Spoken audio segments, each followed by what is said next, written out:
Hello नमस्कार दोस्तों, हम यूजीसी नेट दिसंबर 2025 के लिए प्रिपेयर कर रहे हैं और हम पढ़ रहे हैं हमारी पहली यूनिट जो कि है टीचिंग एप्टीट्यूड। ये हमारे पेपर 1 की पहली यूनिट रहती है। पेपर 1 की जो हमारी टीचिंग एप्टीट्यूड यूनिट है उससे रिलेटेड और भी कॉन्सेप्ट्स को हमने प्रीवियस वीडियोस में समझा है और उनसे रिलेटेड हमने क्वेश्चंस भी सॉल्व किए हैं। उसका प्लेलिस्ट आपको डिस्क्रिप्शन में मिलेगा और टेलीग्राम चैनल का लिंक भी आपको डिस्क्रिप्शन में मिल जाएगा, वहाँ से आप उसको ज्वाइन कर सकते हैं।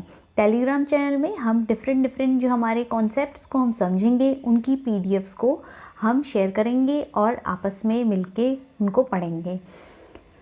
आज की जो वीडियो है उसमें हम कौन कौन से टॉपिक को पढ़ने वाले हैं, सबसे पहले हम वो समझ लेते हैं। जैसा कि हमारा इवैल्यूएशन टॉपिक चल रहा है, इवैल्यूएशन से रिलेटेड कुछ कॉन्सेप्ट्स को हमने प्रीवियस वीडियो में समझा है। आज हम उन्हीं में और ऐड करेंगे इवैल्यूएशन के जो डिफरेंट मेथड्स होते हैं उनको। इवैल्यूएशन जिसको कि मूल्यांकन कहा जाता है। हम सबसे पहले देख लेते हैं कि हमारा कंटेंट क्या है आज की वीडियो का, कौन कौन से जो टॉपिक्स हैं वो रहेंगे आज की वीडियो में।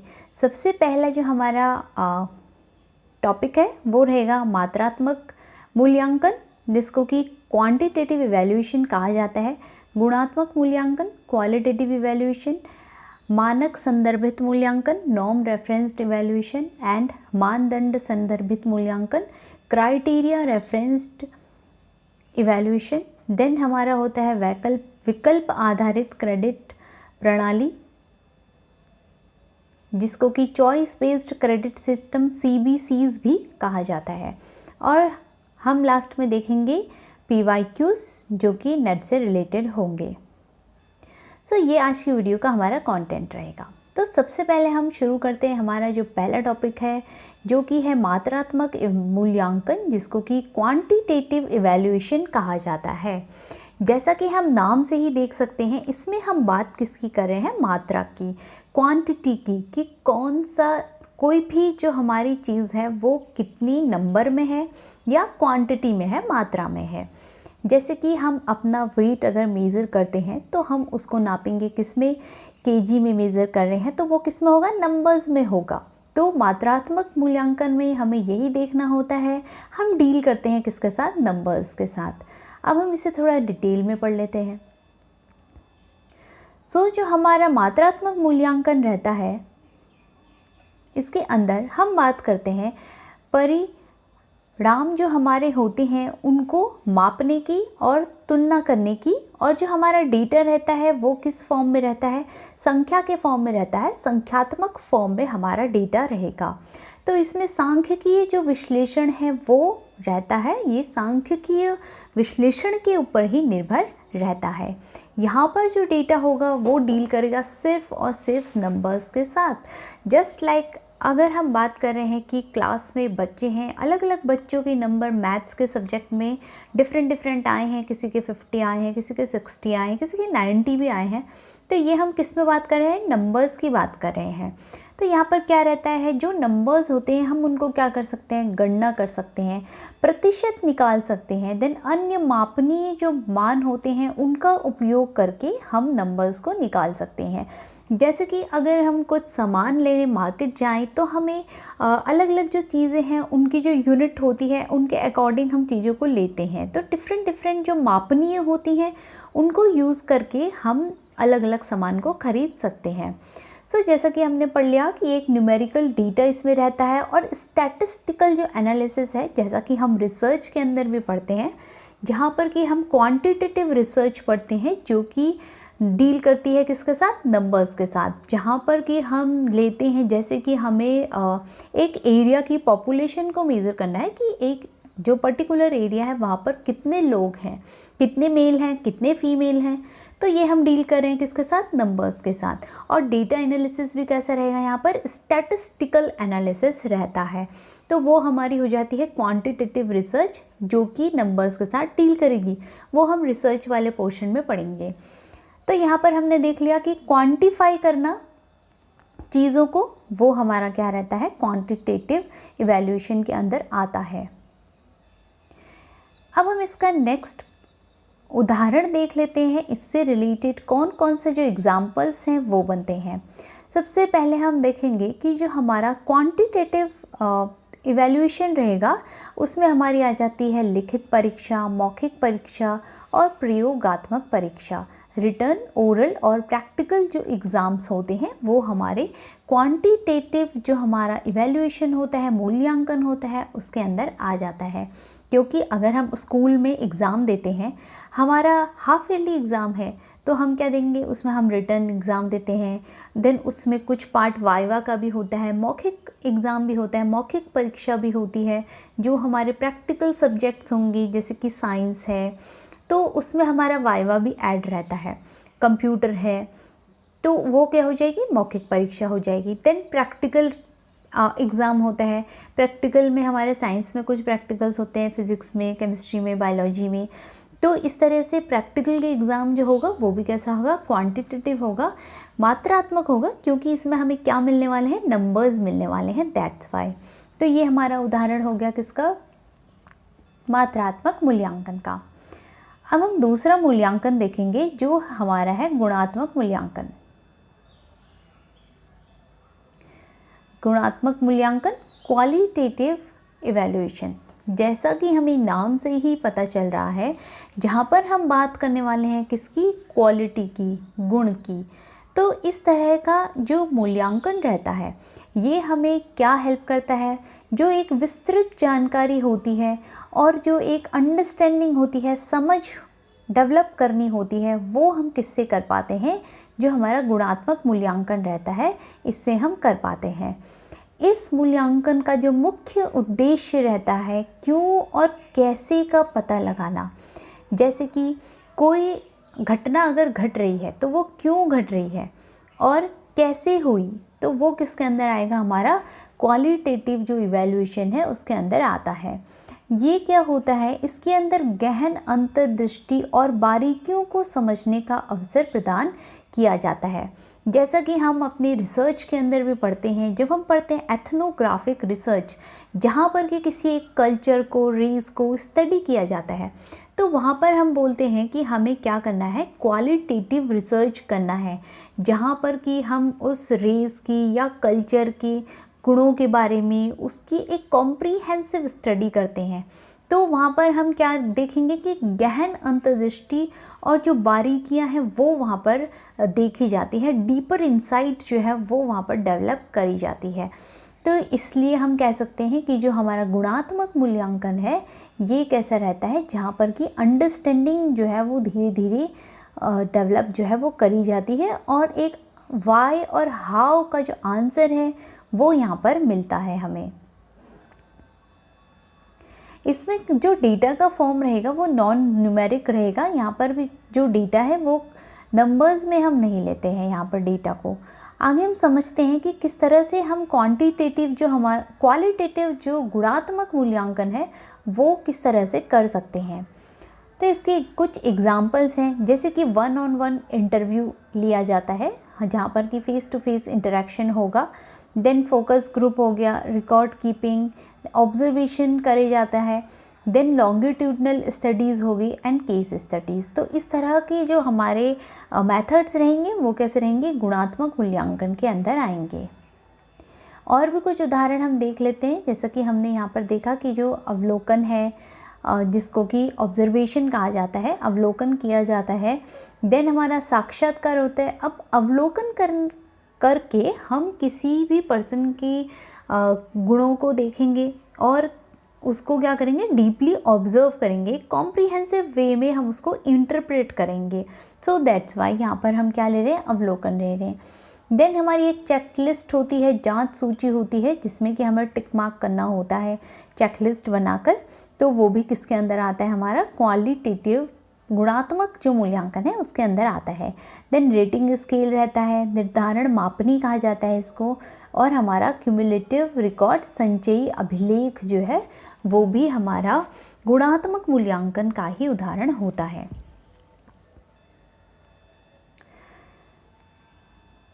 अब हम दूसरा मूल्यांकन देखते हैं जो कि एग्ज़ाम पॉइंट ऑफ व्यू से इम्पॉर्टेंट है। इससे पहले हमने फॉर्मेटिव इवैल्यूएशन, रचनात्मक मूल्यांकन, योगात्मक मूल्यांकन और भी मूल्यांकन जो है इससे पहले की वीडियो में हमने समझे हुए हैं। उसका लिंक आपको डिस्क्रिप्शन में मिलेगा, जो कि एक इम्पॉर्टेंट जो है हमारे एग्ज़ाम पॉइंट ऑफ व्यू से होता है। अब यहाँ पर हम देखते हैं क्राइटेरिया रेफरेंस्ड इवैल्यूएशन, मानदंड संदर्भित मूल्यांकन इसे कहा जाता है, जो कि ग्लेजर ने 1963 में सबसे पहले इस टर्म को क्या किया था, यूज़ किया था। यहाँ पर जो क्राइटेरिया रेफरेंस इवैल्यूएशन जो होता है ये चेक करता है किसी भी पर्सन की जो कौशल होते हैं उसको ये देखता है, ज्ञान में जो निपुणता होती है वो ये देखता है। और यहाँ पर रहता है कि एक प्री डिटरमाइंड जो स्टैंडर्ड्स होते हैं वो सेट होते हैं और उसी के अकॉर्डिंग जो इवैल्यूएशन है वो रहता है। अब यहाँ पर प्री डिटरमाइंड स्टैंडर्ड्स का मतलब है कि हम जैसे स्कूल में एग्ज़ाम्स देते हैं और हमारा कुछ पासिंग का क्राइटेरिया होता है कि हमें 100 में से 33 नंबर लाने हैं, या जो भी क्राइटेरिया हमारे स्कूल वालों ने सेटअप किया है उतने में पास होंगे। तो वो एक क्राइटेरिया अचीव करके हम एग्ज़ाम में पास हो जाते हैं।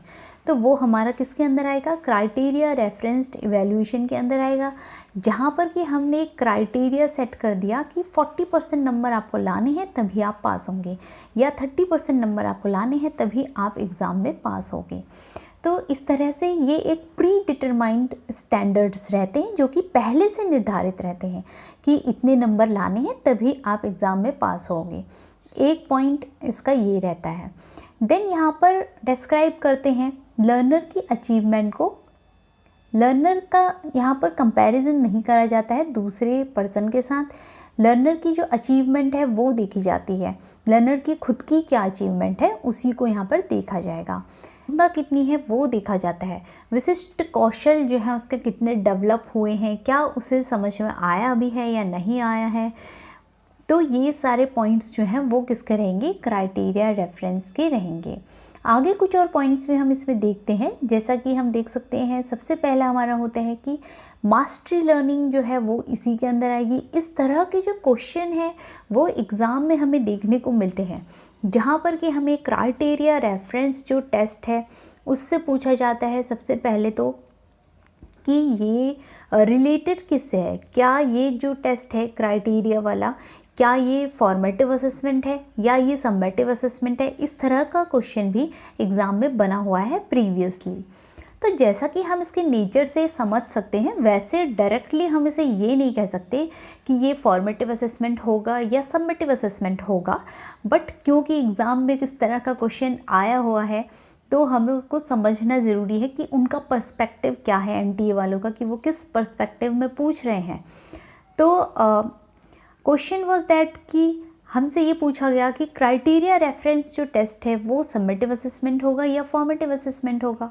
तो जैसा कि हम देख सकते हैं यहाँ पर क्राइटेरिया रेफरेंस टेस्ट में हम कोई एंड रिज़ल्ट नहीं दे रहे हैं, हम सिर्फ एक क्राइटेरिया सेट किया हुआ है उसके अकॉर्डिंग जो है बच्चों का परफॉर्मेंस देख रहे हैं। तो ये कैसा रहता है, फॉर्मेटिव असेसमेंट के अंदर आएगा। और यहाँ पर हम बात करते हैं 3 टर्म्स और हैं जो कि इम्पॉर्टेंट हो जाते हैं क्राइटेरिया के लिए, जिसमें किया जाता है मास्टरी, प्रोफिशिएंसी एंड एक्सपर्टाइज। जहाँ पर भी हमें ये शब्द दिख जाए कि मास्टरी होनी चाहिए सब्जेक्ट के ऊपर, या जो भी हम स्किल सीख रहे हैं, कौशल हम सीख रहे हैं, उसमें हमें क्या लानी है, प्रोफिशिएंसी लानी है, और हमें क्या बन जाना है, एट द एंड उसका एक्सपर्ट बन जाना है। तो वो क्या रहेगा, क्राइटेरिया से रिलेटेड रहेगा, जहाँ पर की रहती है निपुणता, प्रवीणता और विशेषज्ञता। तो ये रहेंगे। अब एक और पॉइंट जो इसमें इम्पॉर्टेंट हो जाता है वो रहता है कि फीडबैक। जो फीडबैक है वो इसमें कैसा रहता है, स्पेसिफिक रहेगा, विशिष्ट रहेगा, जहाँ पर कि इम्प्रूवमेंट की आवश्यकता है वहाँ पर इम्प्रूवमेंट जो है वो करा जाएगा। तो इस तरीके से ये हमारा क्राइटेरिया रेफरेंस टेस्ट रहता है, इवैल्यूएशन रहता है, जो कि हमारे लिए इम्पॉर्टेंट है। अब इसका हम एग्जाम्पल देखेंगे।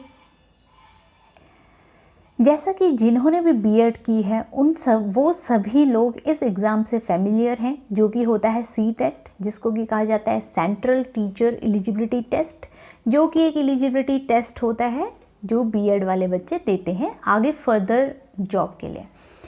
तो यहाँ पर जो सीटेट है इसको पास करने के लिए जो सीबीएसई है वो इस एग्ज़ाम को कराते हैं। तो उन्होंने एक क्राइटेरिया सेट किया है कि अगर आप जनरल कैटेगरी से बिलोंग करते हैं तो आपको 90 जो मार्क्स हैं वो लाने होते हैं 150 में से। तो इस तरीके का जो एग्ज़ाम है जहाँ पर कि एक क्राइटेरिया सेट है कि अगर आपको ये एग्ज़ाम पास करना है तो आपको इतने नंबर लाने होंगे। तो ये किसका एग्जाम्पल हो जाएगा? क्राइटेरिया रेफरेंस जो हमारा असेसमेंट है उसका ये एग्जाम्पल रहेगा, जहाँ पर कि आपका कंपटीशन सिर्फ आपसे ही है। आपको नंबर लाने हैं कितने? 90। अदर कैटेगरीज़ के जो नंबर हैं वो अलग अलग हैं। यहाँ पर जनरल कैटेगरी की अगर हम बात करें तो उनको 90 नंबर लाने होते हैं। तो इसलिए यहाँ पर अगर आपने एक अटैम्प्ट दिया, आपके 90 मार्क्स नहीं आए, किसी और बच्चे को उससे कोई फ़र्क नहीं पड़ेगा। अगर आपके 100 आ गए या 110 आ गए तो भी किसी और को कोई फ़र्क नहीं पड़ेगा, क्योंकि इंडिविजुअली सबको यहाँ पर नंबर लाने होते हैं। अपने अपने 90 नंबर लाने हैं, 90 नंबर लाओ और पास हो जाओ, एग्ज़ाम क्वालिफाई कर लो। तो ये रहता है हमारा एग्जाम्पल किसका? क्राइटेरिया का। अब यहाँ पर हम एक और एग्ज़ाम्पल देखेंगे। जैसा कि हम एग्ज़ाम्पल में देख सकते हैं कि अगर हम कंपेयर कर रहे हैं अपनी खुद की टाइपिंग स्पीड, अगर हम देख रहे हैं, जैसा कि हम बोल रहे हैं कि नेहा की टाइपिंग स्पीड जो है वो 58 वर्ड्स है पर मिनट। 1 मिनट में 58 वर्ड्स जो है वो टाइप कर लेती है। तो यहाँ पर सिर्फ नेहा की ही बात हो रही है, किसी और बच्चे से उसको कंपेयर जो है वो नहीं करा जा रहा है। तो इस तरह के एग्ज़ाम्पल भी हम देख सकते हैं। जैसा कि हमारे स्कूल में एग्ज़ाम्स होते हैं, हमने कोई भी टेस्ट लिया बच्चों का, तो 20 में से हमने बोला कि साइंस में किसी बच्चे के नंबर, रोहित के नंबर जो है वो 15 आए। तो हम क्या कर रहे हैं यहाँ पर? हम सिर्फ बता रहे हैं कि उसके 15 नंबर आए हैं और इम्प्रूवमेंट की कोई गुंजाइश है तो वो हम उनको बताते हैं। सो सिर्फ बताना, कंपेयर नहीं करना, वो हमारा क्या है? क्राइटेरिया रेफरेंस जो है टेस्ट रहेगा। अब हमारा दूसरा जो आ जाता है इसका भाई, जिसको कि कहा जाता है मानक संदर्भित मूल्यांकन, नॉर्म रेफरेंस्ड इवैल्यूएशन। ये भी इम्पॉर्टेंट है, साथ साथ में ही इनसे क्वेश्चन हमें एग्ज़ाम में देखने को मिलते हैं। यहाँ पर एक इम्पॉर्टेंट पॉइंट हो जाता है जो हम बात करते हैं, हम छात्रों की इसमें क्या करते हैं, छात्र छात्राओं की हम इसमें तुलना करते हैं। जो भी लर्नर्स होते हैं उनके स्कोर को हम आपस में, जो एक ग्रुप होता है उससे कंपेयर करते हैं, देन उसके बाद ही इसमें आगे बढ़ा जाता है। तो एक पॉइंट तो हो गया कि इसमें तुलना की जा रही है, और दूसरा पॉइंट है कि इसमें रैंकिंग जो है वो प्रोवाइड कराई जाती है। अब अगर तुलना होगी तो रैंकिंग तो अपने आप ही आ जाएगी। जब हम कंपेयर करेंगे तभी हम रैंक भी दे पाएंगे। अगर हम कंपेयर ही नहीं कर रहे तो हम रैंक भी नहीं दे पाएंगे, सिंपल। इसमें हमें कौशल या विषय वस्तु में निपुणता को मापने की बजाय हम इसमें क्या करते हैं, जो भी अंक आए हुए हैं उनकी तुलना करते हैं और उसके आधार पर जो है वो रैंकिंग इसमें करी जाती है। तो ये हमारे पॉइंट्स रहते हैं इसके अंदर, हमारे किसके? नॉर्म रेफरेंस्ड इवैल्यूएशन के अंदर। अब क्योंकि इसमें हम बात कर रहे हैं तुलना की और नंबर आ रहे हैं जो भी बच्चों के, उसमें हम क्या कर रहे हैं, बच्चों को प्रोवाइड करा रहे हैं रैंक उनकी अलग अलग। तो ये इसका जो नेचर हो जाता है वो कॉम्पिटिटिव हो जाता है नेचर में, क्योंकि जब तुलना होती है तो आपस में कंपटीशन की जो भावना है वो अपने आप ही डेवलप हो जाएगी। इसमें जो रिज़ल्ट है वो किस में आता है? परसेंटाइल रैंक में आता है, और स्टैंडर्ड स्कोर्स जो हैं इसमें रहेंगे। तो प्रतिस्पर्धात्मक रहेगा ये, और परसेंटाइल रैंक जो है इसमें आती है रिज़ल्ट के रूप में।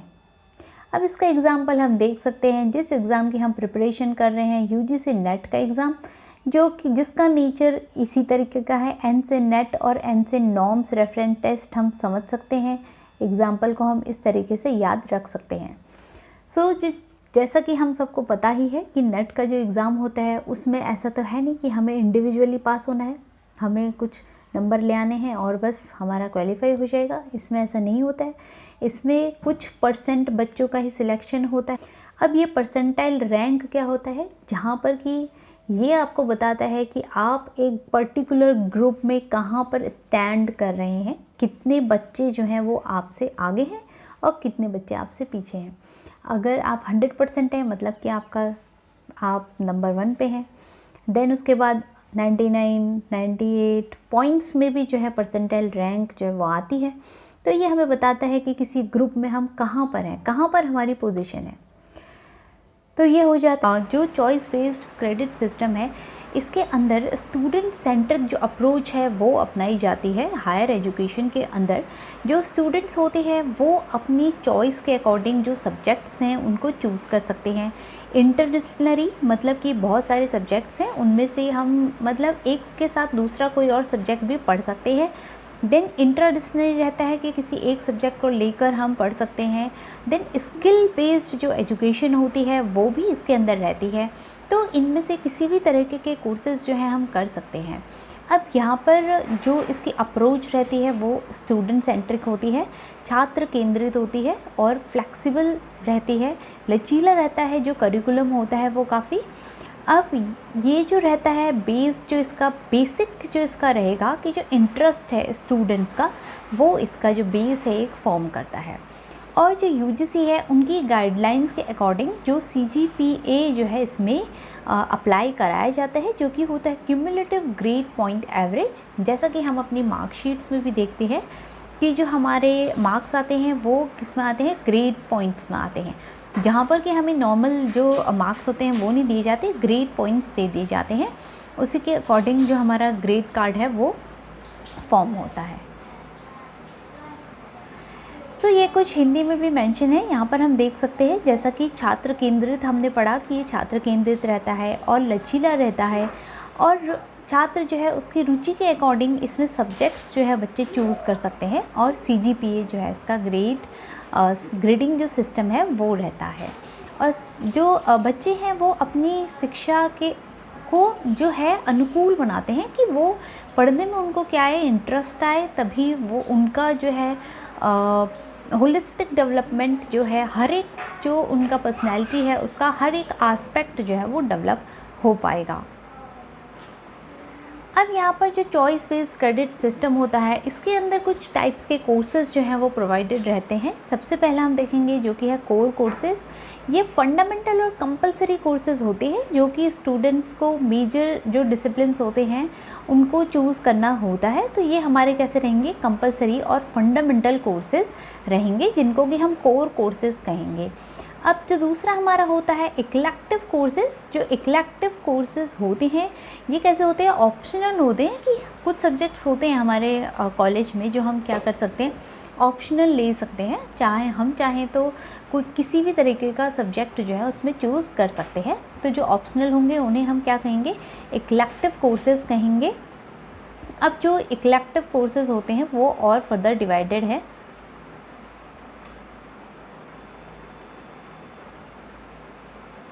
इसको दो पार्ट्स में और डिवाइड कर सकते हैं। सब पहला तो होता है कि डिसिप्लिन स्पेसिफिक इक्लेक्टिव और दूसरा होता है जेनेरिक इक्लेक्टिव।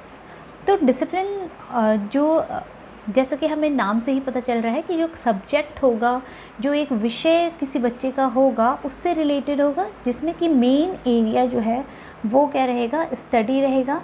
स्पेशलाइजेशन जो है नॉलेज की वो इसमें दी जाएगी कि मतलब हम किसी सब्जेक्ट में क्या कर पाएंगे, स्पेशलाइजेशन जो है वो हम करेंगे इसके अंदर।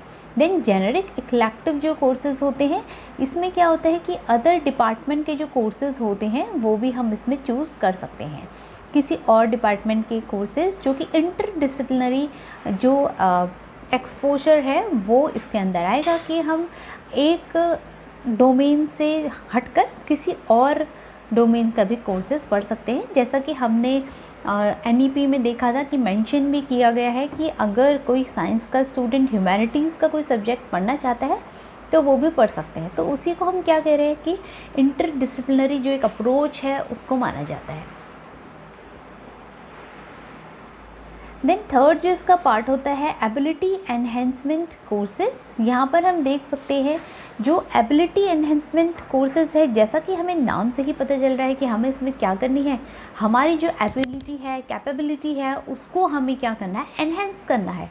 एबिलिटी के अंदर आ जाएगा कि स्किल्स हम क्या सीख रहे हैं, कोई कोर्स अगर हम कर रहे हैं तो उसमें हमें क्या सीखना है। तो आज के टाइम में स्किल से रिलेटेड जो कोर्सेज़ होते हैं जिसमें कि प्रोफेशनल कोर्सेज़ हमें प्रोवाइड कराए जाते हैं वो आ जाएंगे हमारे AEC के अंदर। तो AEC के जो कोर्सेज़ होते हैं इसमें दो तरह के कोर्सेज़ जो है इंक्लूड रहेंगे। पहला होता है कि एबिलिटी एनहेंसमेंट कंपलसरी कोर्सेज़, जिसको कि AECC कहा जाता है। ये जो कोर्सेज़ होते हैं कंपलसरी कोर्सेज़ होते हैं, जैसे कि इन्वायरमेंट साइंस और इंग्लिश कम्युनिकेशन। जैसे कि हमने दिए हैं एग्ज़ाम्स अपने, अगर हम BSc या BA भी कर रहे हैं तो उसमें भी हमने देखा था कि जो एक इन्वायरमेंट साइंस होता है वो क्या होता है, कंपलसरी होता है, वो हमें देना ही होता है एग्ज़ाम। और दूसरा जो इसका पार्ट रहता है वो रहता है स्किल एनहेंसमेंट कोर्सेज़, SEC जिसको कहा जाता है। ये जो कोर्सेज़ होते हैं ये डेवलप करते हैं किसी स्टूडेंट के अंदर स्पेसिफिक स्किल्स। जब हम विशिष्ट स्किल्स की बात करते हैं, विशिष्ट कौशलों की बात करते हैं, तो उसके अंदर हमारा आ जाता है communication, problem solving and practical skills related to field. तो फील्ड से रिलेटेड प्रैक्टिकल स्किल्स ये नहीं है कि हम क्लासरूम में बैठे बैठे ही कोई हाइपोथेटिकल सिचुएशन दे रहे हैं और देन उसके बाद हम बच्चों को कह रहे हैं कि ये आप अपने इसको आप इम्प्लीमेंट कीजिए। तो हम उन्हें क्या करेंगे कि प्रैक्टिकल सिचुएशंस देंगे, प्रैक्टिकल रिलेटेड नॉलेज जो है इसमें प्रोवाइड कराई जाएगी। वही हमारा स्किल एनहेंसमेंट कोर्सेज जो है हो जाता है। तो इस तरह से हमारा जो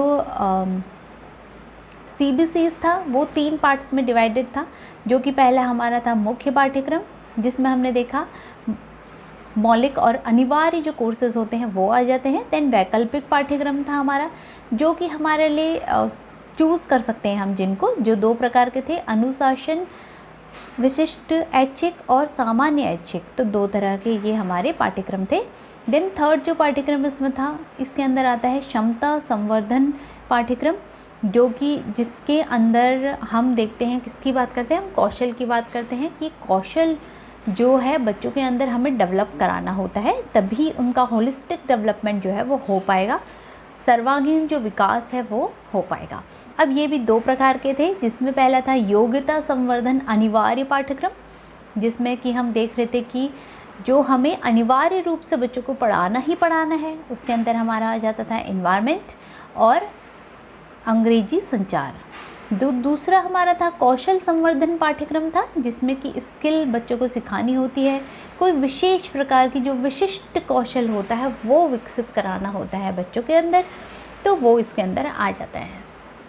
तो ये हमारा आज का जो टॉपिक था वो, जिनसे हमें थोड़ा सा कंसेप्चुअल क्लैरिटी भी हो जाएगी कि किस तरह के क्वेश्चन एग्ज़ाम में आते हैं और हमें किस तरह से अपनी प्रिपरेशन जो है वो करनी है। सबसे पहला प्रश्न जो है वो यहाँ पर अवेलेबल है हिंदी में, इंग्लिश में शायद अवेलेबल है नहीं, तो हिंदी में ही हम इसे पढ़ लेते हैं, इंग्लिश में हम इसे देख लेंगे। तो सबसे पहला इसमें 2 स्टेटमेंट्स हमें गिवन है, कथन 1 और कथन 2।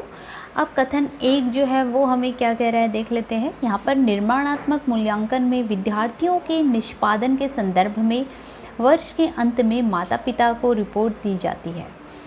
निर्माणात्मक मूल्यांकन जो होता है उसे फॉर्मेटिव इवैल्यूएशन कहा जाता है, जिसे रचनात्मक मूल्यांकन भी कहा जाता है। तो जो फॉर्मेटिव इवैल्यूएशन होता है, यहाँ पर बोला गया है कि उसमें जो वर्ष, जैसे कि एजुकेशन चल रही है, कोर्स चल रहा है और उसके लास्ट में जो पेरेंट्स होते हैं उनको रिपोर्ट दी जाती है। क्या ऐसा होता है हमारे निर्माणात्मक फॉर्मेटिव इवैल्यूएशन के अंदर? ये पहला स्टेटमेंट है। दूसरा स्टेटमेंट है संकलनात्मक मूल्यांकन में शिक्षक कक्षा में ही छात्रों के संदेह का निवारण करता है। तो संकलनात्मक जो होता है इसे योगात्मक मूल्यांकन भी कहा जाता है, जिसे अंग्रेजी में हम सम्मेटिव इवैल्यूएशन कहते हैं। तो क्या सम्मेटिव इवैल्यूएशन के अंदर जो टीचर होता है वो क्लास में जो भी संदेह, बच्चों को जो डाउट्स हैं, क्या वो उनके क्लास में क्लियर करता है? तो अगर हम इन दोनों कथनों को देखते हैं, थोड़ा सा पॉज करके आप भी आंसर्स देखिए कि क्या आएगा। तो यहाँ पर हम देख सकते हैं कि जो भी दोनों स्टेटमेंट्स हैं ये उल्टी दी हुई है। तो जो फॉर्मेटिव इवैल्यूएशन होता है निर्माणात्मक मूल्यांकन, उसका आंसर ये होगा, और जो हमारा समेटिव इवैल्यूएशन है संकलनात्मक मूल्यांकन, उसका आंसर ये होगा।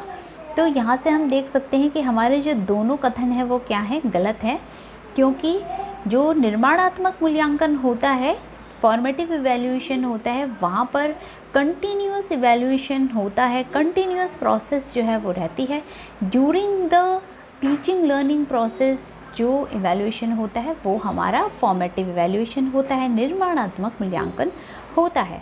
तो जो संदेह है छात्रों को, अगर किसी टॉपिक में उनको डाउट है तो वो हम क्लियर किस में करते हैं, वो हम करते हैं निर्माणात्मक मूल्यांकन के अंदर, फॉर्मेटिव इवैल्यूएशन के अंदर। और जो हमारा सम्मेटिव इवैल्यूएशन होता है, संकलनात्मक मूल्यांकन होता है, वहाँ पर साल के अंत में जो कोर्स है उसके अंत में माता पिता को रिपोर्ट जो है वो प्रेजेंट की जाती है कि आपका बच्चा जो है वो पास फेल या प्रोग्रेस किया है या क्या किया है। ओके, तो इसलिए हमारे दोनों कथन रॉन्ग हो जाएंगे। तो सेकंड इसका आंसर है। अब हम नेक्स्ट क्वेश्चन देखते हैं जिसमें हमें मैच करना है। दो लिस्ट हमें प्रोवाइडेड है और हमें इन लिस्ट को मैच करना है। अगर हम यहाँ पर असेसमेंट्स देखें तो हमें सबसे पहला दिया है प्लेसमेंट असेसमेंट, जिसको कि स्थापन आकलन कहा जाता है। देन फॉर्मेटिव असेसमेंट, रचनात्मक आकलन, निदानात्मक आकलन और योगात्मक आकलन। तो जैसा कि हमने पढ़ा था, जो प्लेसमेंट असेसमेंट होता है वो कैसा कब होता है, कक्षा के से पूर्व परीक्षण, मतलब कक्षा जब शुरू होती है, क्लास स्टार्ट हम कर रहे होते हैं, उससे पहले जो हम परीक्षण लेते हैं या इवैल्यूएशन करते हैं वो हमारा कौन सा होता है, प्लेसमेंट इवैल्यूएशन होता है। Pre test before class, class से पहले। देन हमारा जो रचनात्मक मूल्यांकन होता है ये कब होता है, इसके अंदर हम क्या करते हैं, बिटवीन द क्लास हम जो क्वेश्चंस पूछते हैं, कक्षा में जो शिक्षण के दौरान प्रश्न पूछे जाते हैं वो रचनात्मक मूल्यांकन के अंदर आएगा। देन हमारा होता है निदानात्मक मूल्यांकन। जैसे कि हमें पता है, नाम से ही हमें पता चल रहा है कि इसमें हम निदान करने की कोशिश कर रहे हैं, कि डायग्नोज कर रहे हैं। जैसे कि डॉक्टर जो है वो बीमारी पता करने की कोशिश करता है जब हम उनके पास जाते हैं कुछ हमसे क्वेश्चंस पूछ के, तो वैसे ही हम भी, जो एक टीचर होता है वो जो स्टूडेंट्स हैं उनके जो भी डाउट्स होते हैं वो जानने की कोशिश करते हैं, आइडेंटिफाई करते हैं कि इशू कहाँ पर है, प्रॉब्लम कहाँ पर है। तो जो भी प्रॉब्लम होगी उसको फाइंड आउट करेंगे हम किस में, जो हमारा डायग्नोस्टिक असेसमेंट है उसके अंदर। देन जो डायग्नोस्टिक असेसमेंट में हमने प्रॉब्लम फाइंड करी थी उसको हम सॉल्व करते हैं किसके अंदर, रेमेडियल जो हमारा असेसमेंट होता है उसके अंदर। तो इसका जो राइट आंसर होगा वो ऑप्शन नंबर डी हो जाएगा। देन हमारा समेटिव, यहाँ पर हम क्या कर रहे हैं, इशू फाइंड आउट कर रहे हैं किसी विशिष्ट मुद्दे पर।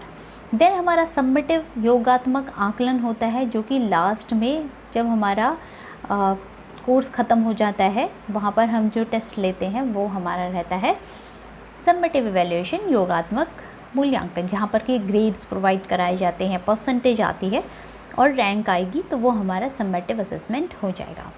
तो ये इसका राइट ऑप्शन था। अब हम नेक्स्ट क्वेश्चन देखते हैं, यहाँ से राइट आंसर्स भी देख सकते हैं, राइट आंसर बताना है।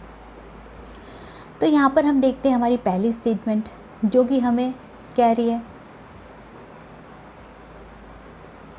Criteria reference testing focuses on delimited domain of learning task. तो जो क्राइटेरिया रेफरेंस टेस्ट होता है वहाँ पर जो टास्क होता है लर्निंग के लिए वो लिमिटेड होता है, बहुत ज़्यादा नहीं होता है। पहला स्टेटमेंट ये है हमारा। दूसरा है नॉर्म रेफरेंस जो टेस्टिंग होती है उसमें क्लियरली डिफाइंड जो ग्रुप है वो हमें चाहिए होता है। देन थर्ड हमारी जो स्टेटमेंट है उसमें बोला गया है कि जो फॉर्मेटिव असेसमेंट होता है वो एंड ऑफ द कोर्स लिया जाता है। तो यहाँ से हम देख सकते हैं जो थर्ड वाला ऑप्शन है वो हमारा इनकरेक्ट है, तो यहाँ पर हमारा वन जो ऑप्शन है वो कट जाएगा जिसमें कि थर्ड मेंशन किया गया है। अब जो थर्ड वाला है वो इनकरेक्ट इसलिए है क्योंकि जो फॉर्मेटिव असेसमेंट होता है वो ड्यूरिंग द कोर्स लिया जाता है, एंड ऑफ द कोर्स नहीं लिया जाता है। और जो फॉर्मेटिव असेसमेंट है इसको असेसमेंट फॉर लर्निंग भी कहा जाता है। अब यहाँ पर जो फोर्थ ऑप्शन है उसको हम देख लेते हैं, जहाँ पर कि हमें बोला गया है कि जो बोथ नॉर्म रेफरेंस टेस्टिंग और क्राइटेरिया रेफरेंस टेस्टिंग जो होते हैं वो सेम टाइप के टेस्ट आइटम जो है वो यूज़ कर सकते हैं, करते हैं। तो ये हमारा फोर्थ ऑप्शन हो गया। देन फिफ्थ वाला देखेंगे हम, जहाँ पर कि हमें बोला गया है कि summative test are use regularly during the teaching transactions. तो ये भी हमारा फिफ्थ ऑप्शन गलत है। क्योंकि हमें पता है कि जो योगात्मक मूल्यांकन होता है वो एंड ऑफ द कोर्स होता है, जहाँ पर हमें बोला है कि ड्यूरिंग द ट्रांजैक्शन होता है। तो इस तरह से हमारा जो 5th वाला ऑप्शन है वो गलत हो जाएगा, जिस वजह से लास्ट के दोनों ऑप्शन 3rd और 4th गलत हो गए। तो हमारे पास एक ही ऑप्शन राइट बचता है। तो इसी तरीके से हमें एग्ज़ाम में क्वेश्चन फाइंड आउट करने होते हैं। हमें रॉन्ग आंसर को देखना है कि कौन सा रॉन्ग होगा। कई बार गलत सही ढूंढने के चक्कर में हम क्वेश्चन में फंस जाते हैं, क्योंकि बहुत सारे ऑप्शंस होते हैं उस चक्कर में।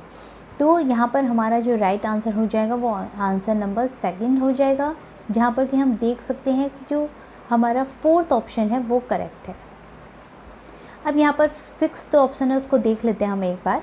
6th ऑप्शन में कहा गया है कि mastery test are the examples of norm reference test. तो ये गलत है, क्योंकि हमने पढ़ा था कि जो क्राइटेरिया रेफरेंस टेस्ट है वहाँ पर मास्टरी की और एक्सपर्टीज़ की बात होती है क्राइटेरिया रेफरेंस टेस्ट के अंदर। नॉर्म रेफरेंस टेस्ट के अंदर इस तरह का कोई भी हम नहीं करते हैं बात, क्योंकि नॉर्म रेफरेंस टेस्ट के अंदर हम करते हैं कंपैरिजन, रैंक देते हैं, परसेंटाइल में स्कोर आता है, तो वो हमारा नॉर्म रेफरेंस टेस्ट होता है।